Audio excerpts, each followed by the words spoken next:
हरि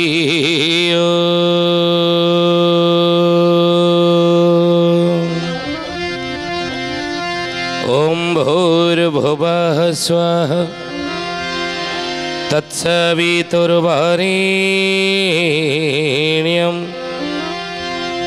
भर्गो देवस्य धीमहि धियो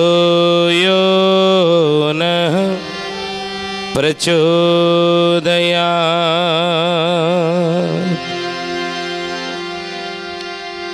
नमस्ते अच्युतानन्दं नमस्ते जगन्नाथाय नमो जसवन्तानन्दं बलराम नमो नमः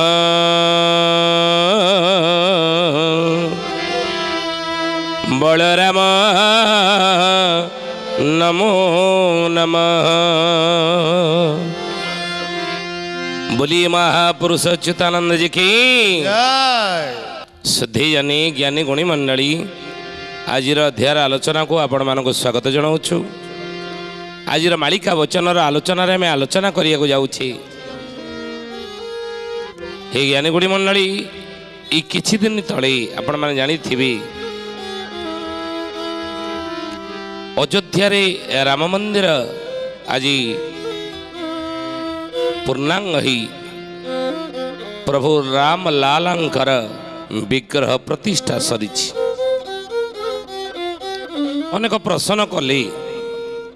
ई विषय पंचसखा माने तंग मालिका शास्त्र किछि लिखिछन्ति कि हाँ करिथिले महापुरुष लिखिले। अच्युतानंद महापुरुष कौन कहिले कहले बाबू रे अयोध्या रे लागी थीब युद्ध अनरगला बाबू युद्ध अनरगला अमराधी बट तले लागी थीब लीला बाबू लागी थीब लीला। ई कथा को 600 वर्ष तले संत सूरदास तांगर भविष्यवाणी सूर सागर लिखि दी जाइछन्ति। जानी थिबे आपण माने संत सूरदास नहीं कौन कहिले कहले रे मन धीरज क्यों न धरे रे कली जुगर मनीष तुमे माने धीरज धर धैर्य धर धैर्यर सहित समस्ते अपेक्षा कर। कौन पाई कहीं अपेक्षा करिबा कहीं धैर्य धरिबा ना संवत 2000 के ऊपर से जोग पड़ी। संत सूरदास तांगर भविष्यत ग्रंथ सूर सागर लिखिले पदटी कहले सहस्र वर्ष कौन हम ना संवत 2000 के ऊपर से जोग पड़ी। संवत 2000 मसीहा पर गोटे इमिति जोग सारा पृथ्वीवासी मानक पे आसीबो कहते गोटे इमिति जोग गोटे पड़ी खराब जोग पड़ी हाँ तार भल बेलाटा भल जोग पड़ी से तार सब भल होई तेणु संत सूरदास कहले संवत 2000 के ऊपर ये से जोग पड़ी 2000 मसीहा परे परे सारा पृथ्वी रे गोटे इमिति जोग पड़िबो सारा संसारवासी मानक पे। कौन जोग ना पूर्व पश्चिम 34 काल फिरे पूर्व पश्चिम उत्तर दक्षिण दिगरे थिबा देश मानकरे काल फिरे काल फेरिबो माने कौन काल बोलुथिबो कहते एता मुंडे काल बोलुची एता मुंड उपर काल बोलुची ता चारिपटे काल बोलुची जुआड़े जीव काले अघटन घटो जातक देखते कहला तो चारिपटे काल रोची। तेणु अच्युतानंद महापुरुष से लिखिले काल चक्र रही शून्य फेरुथिब ग्राम मान नाश जीव सात खंड ग्राम खंडी होइब निष्ठा वचन मोरा निष्ठा वचन मोहर हे सुजने निष्ठा वचन मोहर निष्ठा वचन मोहर हे सुजने निष्ठा वचन मोहर काला चक्र रही शून्य फेरुथिव काल चक्र ऊपर बुलुथिव ग्राम मान नाश जीव सात खंड ग्राम खंडीए होइब निष्ठा वचन मोहर अच्युत लिखिले आमे कहूँ मालिकार जहाँ लिखा अच्छी से विषय आम आलोचना करुचे नुई ज्ञानी गुणी मंडल सुधीजनी प्रभुंकर ये कथा प्रभुंकर बाणी हुए तो सम को विषम करती विषम को सम तांको इच्छा हेले होइब लीला शून्य अंकेण तांको इच्छा जदि हब प्रभुंकर इच्छा जदि हब ये सब दुर्दिन को मध्य दूरीभूत कर दे पारती नहीं समाज समाज जदि नीति नियम श्रृंखला धर्म पथर चलो ताले प्रभु ये नियम को परिवर्तन करदे हाथर सब कथा ना तेणु महापुरुष कहले कहले बाबू रे काल चक्र रही शून्य फेरुथिव सात खंड ग्राम खंडीए होइब निष्ठा वचन मोहर बुझिले तेणु से कहले 24 काल फिरे चारि दिगरे काल फेरिब आ काल फेरले कौन हम संसार रे दुनिया रे कौन हम ना सूरदास कहउचनि ग्रंथ सुरसागरी अकाल मृत्यु जगमाही व्यापे प्रजा बहुत मरे सूरदास कहले मोर अकाट्य वचन जे सेतबेले संसार अकाल मृत्यु जगमाही व्यापे अकाल मृत्यु ये जगत रे जोरे देखा देबो अकाल मृत्यु काल पुरी नथिबो समय ही नथिबो बयस ही नथिबो अकाल मृत्यु देखा देबो संसार बहुत विभिन्न प्रकार बाटेरे प्राकृतिक विपर्य आकार हेउ बा दैवी दुर्विपाक द्वारा हेउ बा रोग व्याधि फल रे हेउ बा युद्धर घनघटा जोगु हूँ यही विभिन्न बाटरे विभिन्न भाव अकाल मृत्यु जगमाही व्यापे प्रजा बहुत मरी अकाल मृत्यु जोर देखा देव आउ सूरदास कहउचंदी दुष्ट दुष्ट को ऐसे काटे जैसे काटे जली दुष्ट दुष्ट को इमिति काटिबे काठ जलिला बरी परिस्थिति सृष्टि आप देखिबे अयोध्या रे महापुरुष सही कथा कहिले अयोध्या रे लागी थिब युद्ध नरगला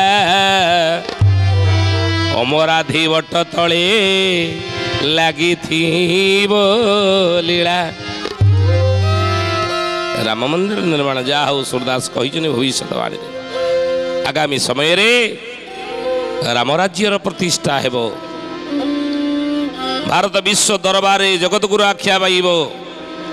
सोनार चिड़ियार देश रूपे परिगणित हे सूरदास कहउचंती पृथ्वी ध्वंस हेब नाही बोलिए महापुरुष अच्युतानंद जी की सुधी ज्ञानी गुणी मंडली सूरदास कहउचंदी या परे सहस्र वर्ष तक सतयुग बीते धर्म की बेल बढ़े सहस्र कहले 1000 वर्ष पर्यंत सत्ययुगर वातावरण सारा संसार सृष्टि हेब जो महापुरुष ये भवरोगर निरूपण कले सही महापुरुष पंच सखा माने पुणी भव रोग को औषध मध्य बतई दी जाइछन्ति भव रोगर निरूपण करिछन्ति पुणी भव रोगर निदान विषय मध्य कहिछन्ति निदान कण निरूपण कले निदान कहिले कण या पर कहउछन्ति जे सहस्र वर्ष तक सतयुग बीते धर्म की बेल बढ़े स्वर्ण फल बन पृथ्वी पर फुले सुख की दिशा फेरे सूरदास कहिले पुणी सुख की दिशा फेरे अर्थात पुणी लोक मानक पे सुख आसीबो सुखर वातावरण सृष्टि हेबो पृथ्वी शस्य श्यामला हेबो ठीक इंद्र ठीक समय वृष्टि करिवे चारिआडे देखिए परस्पर भितर स्नेह प्रेम आदर भल पाइबा पुणी आगू बढ़िबो कई आउ स्वार्थी हेबे नहीं परमार्थ चिंता नहीं बंचिबे आउ कई निज पई ने जगतर हित संसार हित दुनियार मंगल कथा चिंता करिवे नहीं कि कहा प्रति हिंसा भाव आनिबे नहीं ये समय आसीबो मिछ कहिबे नहीं असत्य पथरे जीवे नहीं राति पाइला बेलू चाहिया इच्छा करुले मिछ कहे ना तेणु सूरदास कहउचंदी जे स्वर्ण फल बन पृथ्वी पर फूले सुख की दिशा फिरे सूरदास ये हरि की लीला टारे नहीं टरे ये हरि लीला आगुरु विधि निर्दिष्ट आगो केही टाली पारिबे नाही किंतु ई समय रे अकाल मृत्यु जोरे देखा देव जिते बेले देखिबो आपण देखुना जेबे ठारू राम मंदिर प्रतिष्ठा ही रामलालांकर विग्रह प्रतिष्ठा ही सेबे ठारू आपण देखिबे ऋतुचक्र की परिवर्तन लिखिथिले अच्युतानंद अमराधि वट तले लगी लीला से समय रे अमराधि कहले कौन छतिया द्वितीय अमरावती कटक से वट तले लीला लगे प्रभुंकर आउ से समय कोहू कदी शिव मही कला पड़ी जीव बाबू कला पड़ी जीव अमर गण कधाड़ी मर्त्य को लगी बाबू मर्त्य को लगी कुहुक दिशिव मही कला पड़ी जीव देखुना आपण आम जदि लक्ष्य करवा कहीं महापुरुष लिखिंट कहले बाबू रे सब लक्ष्य रखुव चेतुआ भक्त मान से चेतिकी थे देखुवे क्षण कौन परिवर्तन हो बेंग कहे बेंगुली लो मही क्षण क्षण के आन तो मालिकार ये विषय सब लिखा अच्छी आपण ये सब परिस्थिति की लक्ष्य रखिए पृथ्वी वर्तमान कला पड़ जाए मही वर्तमान पृथ्वी कलालिया देखा धुआलिया देखा जाऊन वर्षा होची देखंतु कि भाव में कहती पुष मासरे वर्षा हेले कुश कहले नहीं पुष मासरे वर्षा हेले कुश कहले नहीं अर्थात पृथ्वी बंधिया हम महापुरुष लिखिंट पृथ्वी बंधिया हम फसल हेब नहीं दुर्भिक्ष पड़ब लोके जीवे हो मरी 64 रोग भ्रम थी फेरी फेरी पृथ्वी कला पड़गला वर्षा देखु कि भाव में हो पुष मासरे वर्षा पागटा परिवर्तन हो जाए 8-10 दिन है पाग परिवर्तन हो देखु महापुरुष से कथा लिखी जी बाबू रे अदिने वर्षा हेब अदिने घड़घड़ी अदिन सब हम अदिन वर्षा हम देखो होची मालिका वचन न होइबान केबे मिछ न केबे ठारू ना आपण देखंतु परिवर्तन होईची विग्रह प्रतिष्ठा परे परे समाज गोटे आउरी अच्छी महापुरुष लिखिजन बाबू रे सेते बेले युद्धर घन घटा देखा देब दुई भागर विभक्त हेब जन समाज ही ज्ञानी गुणी मंडली आपण देखिबे एबे ठारू आपण निराट सत्य लेखिक रखते कथा सारा विश्ववासी दुई भागर विभक्त हेबे युद्धर परिस्थिति सृष्टि हेब संसार महापुरुष से कथा कहले कहले बाबू रे सेते बेले अयोध्या रे लागि थिबो युद्ध अनर गला आ अमराधि बट तले लागि थिबो लीला कुहुक दिशिव मही कला पड़ी जीव अमर गणक धाड़ी मर्त्य को लगे अमर कहले कौन देवता मान धाड़ी देवता मान धाड़ी मर्त्य को लगे अच्युत लिखिले कथा आते महापुरुष लिखिनी कहले से आउ कौन हम 13 टोपींकर 13टी दल तेरा मेरा होई करीबे गोड़ आओ तेरा मेरा होई करीबे गोड़ तेरा मेरा होई करीबे गोड़ कहले बाबू रे सेते बेले 13 टोपींकर 13टी दल तेरा मेरा होई करीबे गोड़ महापुरुष लिखिछन आपण धरिबे कथा आउ कौन कहले कहले से आप जानते दुई द्वापर जुगरे महाभारत युद्धर गोटे ओली बाकी थिला कली जुगर तो यही विग्रह प्रतिष्ठा परठारू युद्धर मंजी आगे आप देखिए पोता है मंजी पोता है आग को हम महापुरुष कहले कौन हम ना ओडिए जे रही भारत युद्ध भारत युद्ध ओडिए अच्छी द्वापर जुगरू कली जुगरे कई दिन हेब बोलिए महापुरुष अच्युतानंद जी की ओडिए युद्ध द्वापर जुगुरु बाकी रही 18 दिन महाभारत युद्ध होता द्वापर जुगरे कुरुक्षेत्र रे यही ज्ञानी गुणी मंडली अल्प बहुते आप जानते ये कथा कुरुक्षेत्र रे कुरु पांडव मान भितर युद्ध होता 18 दिन आउ से 18 दिन युद्धर ओडिए बाकी रही कलिजुगे हेब केबे हेब आम आगु कहीचु महापुरुष कहले ओडिए युद्ध 13 मास लगी रहिबो 13 मास ए युद्ध लगी रहिबो बुझिले मंजी पोता है हम तेणु से महापुरुष कहले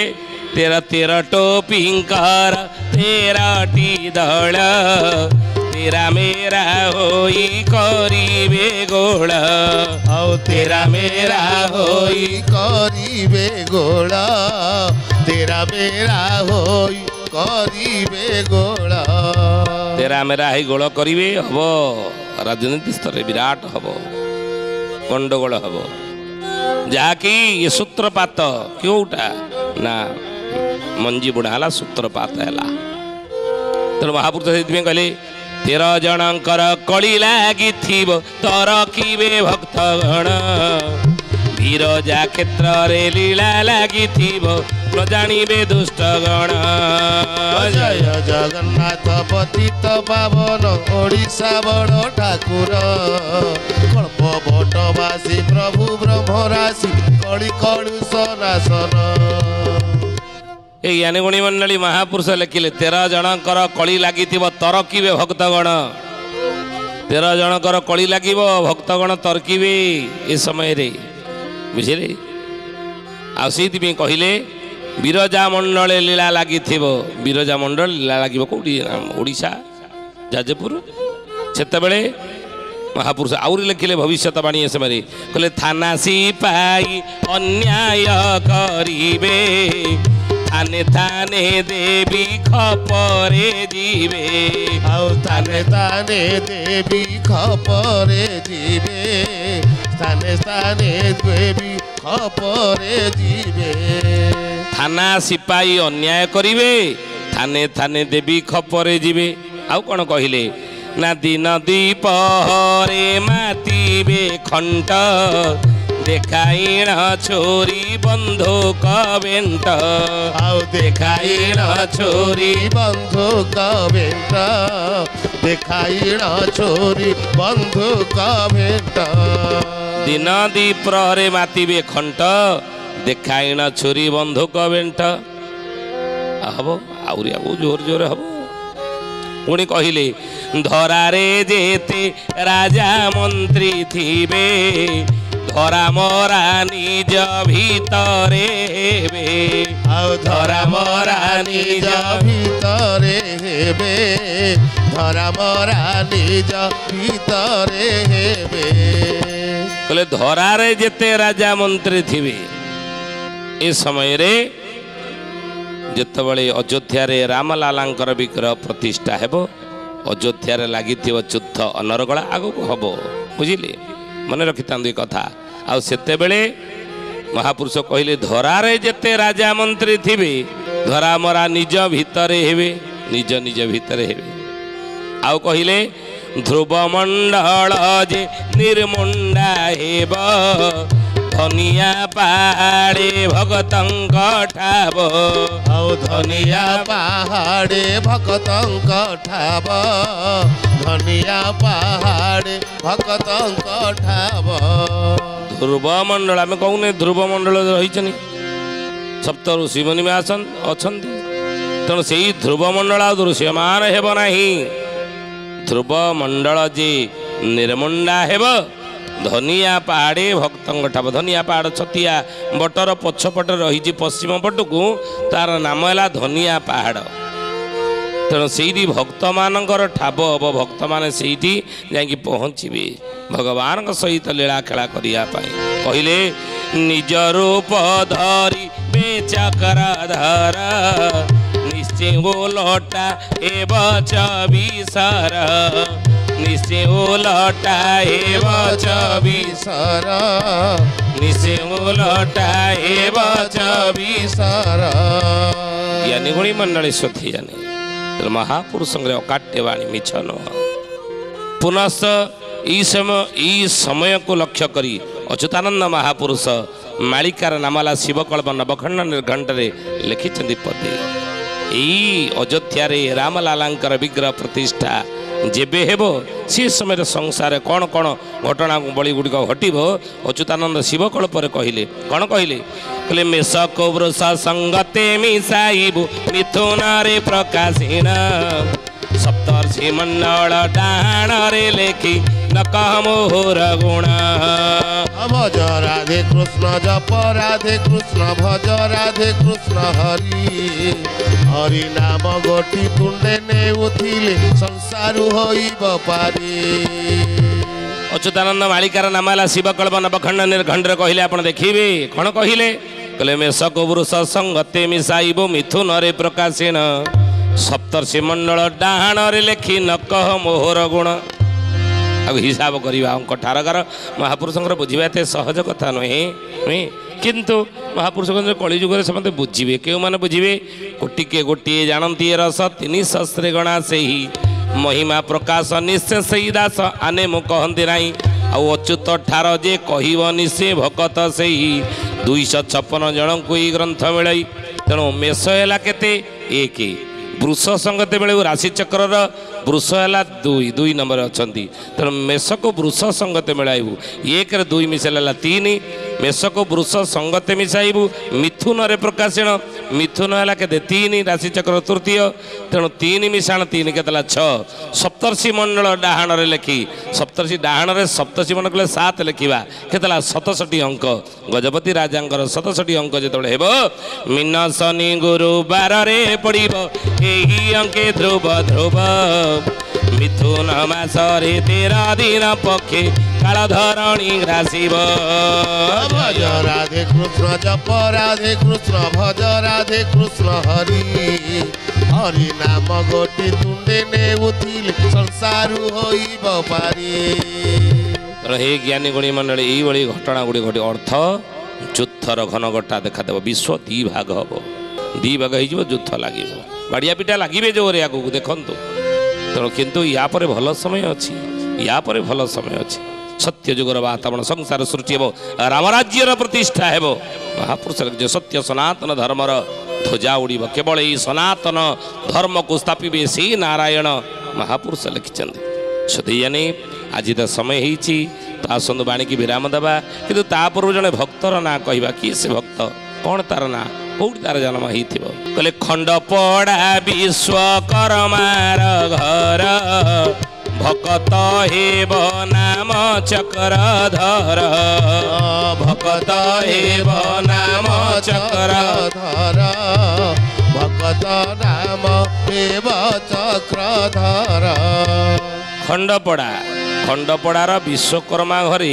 ଜଣେ ଭକ୍ତ ଜନ୍ମ ହେଇଥିବ ନାମ ତାର ଚକ୍ରଧର ବୋଲି ଅଚ୍ୟୁତାନନ୍ଦ ଭକ୍ତ ତାଲିକା ଲେଖିଦେଇଛନ୍ତି ସଦିୟାନି ଆଜି ତ ସମୟ ହେଇଛି ତ ଆସନ୍ତୁ ବାଣୀକି ବିରାମ ଦେବା ସେ ପ୍ରଭୁଙ୍କର ନାମ ନେଇ ବୁଝିଲି ଜଗନ୍ନାଥ ଜଗନ୍ନାଥ ଜଗନ୍ନାଥ ପାହି ମାମ୍ ଜଗନ୍ନାଥ ଜଗନ୍ନାଥ ଜଗନ୍ନାଥ ରକ୍ଷ ମାମ୍ ଜଗନ୍ନାଥ ଜଗନ୍ନାଥ ଜଗନ୍ନାଥ ପାହି ମାମ୍ ଜଗନ୍ନାଥ ଜଗନ୍ନାଥ ଜଗନ୍ନାଥ ରକ୍ଷ ମାମ୍। ସୁଧୀୟାନି ଆଜି ପାଇଁ ଏଇଠାରେ ବାଣୀକି ବିରାମ ଦେବା ପୁଣି ଆସନ୍ତା ଅଧ୍ୟାୟରେ ଭେଟ ହେବା ରହୁଛୁ ହରି ଓମ୍ ଶାନ୍ତି ଶାନ୍ତି ଶାନ୍ତି ସର୍ବାରିଷ୍ଟ ସୁଶାନ୍ତିରେ ଭବତୁ। ପ୍ରାର୍ଥନା ଆମ ଆନନ୍ଦର ଉତ୍ସ।